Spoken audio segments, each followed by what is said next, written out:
Hey everybody, Brian Goswick here, and there's two important issues that I wanted to discuss in regards to something that I've been noticing a lot within the past couple of years, specifically since COVID has started, and that's intentional and unintentional injuries.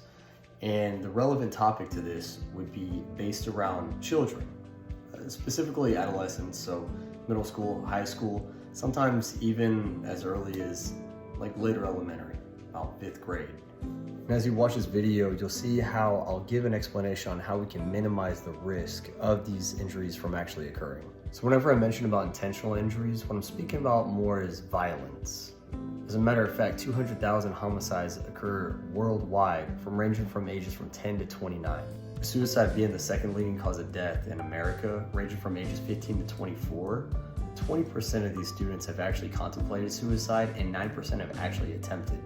Considering that violence comes in all shapes and forms, sexual assault being something that we cannot disregard whatsoever, 1 in 8 children actually are reporting their sexual assault. So what about unintentional injuries? There I provide some examples. Drugs and overdosing. Alcohol. Sorry, St. Arnold's. Auto accidents. So according to the David Geffen School of Medicine at UCLA, in 2020, around the time COVID struck, that's whenever overdoses had doubled nearly within the past decade. And then on top of that, in 2021, within the first half, it already rose an additional 20%. So in 2020, there was another study that was being conducted on overdoses, and this was based on the ages ranging from 14 to 18. And what they said was for every 100,000 people, or of these adolescents, teenagers, however you want to put them, 2.4 were overdosing in 2020, whereas 2021, it rose up to 5.49.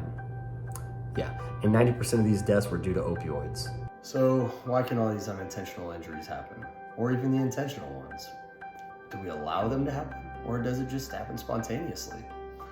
Well, some studies indicate that it could be a lack of parenting. Peer pressure, 90% of the students at high school feel this.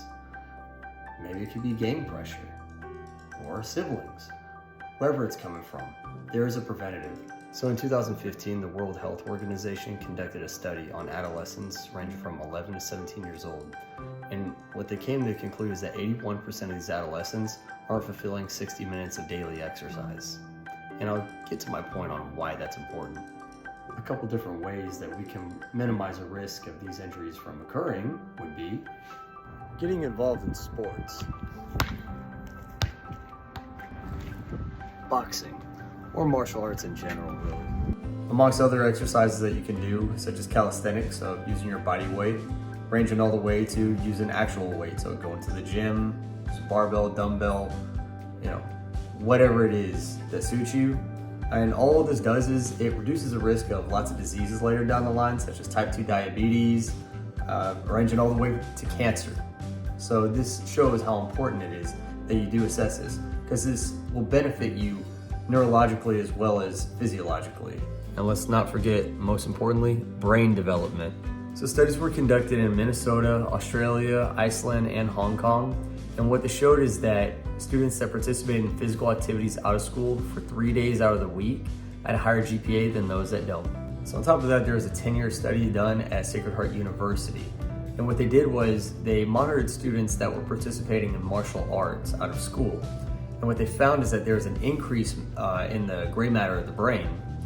And what that does is it controls motor functioning skills, as well as memory, cognitive process, as well as movement, so muscle memory. And what that showed with these students that were participating in martial arts is that they had increase of better muscle memory, as well as they exhibited healthier behaviors. So as I've discussed, that there are intentional and unintentional injuries throughout this video, and I've also shown that there are different types of studies that have been conducted to help implement healthier behaviors in our lifestyle, which could possibly prevent these things and maybe not. But also doing things such as involving yourself in martial arts or other healthy daily activities could lead you in a better direction. My name is Brian Goswick, and thank you for watching my video from the bottom of my heart. Have a blessed day.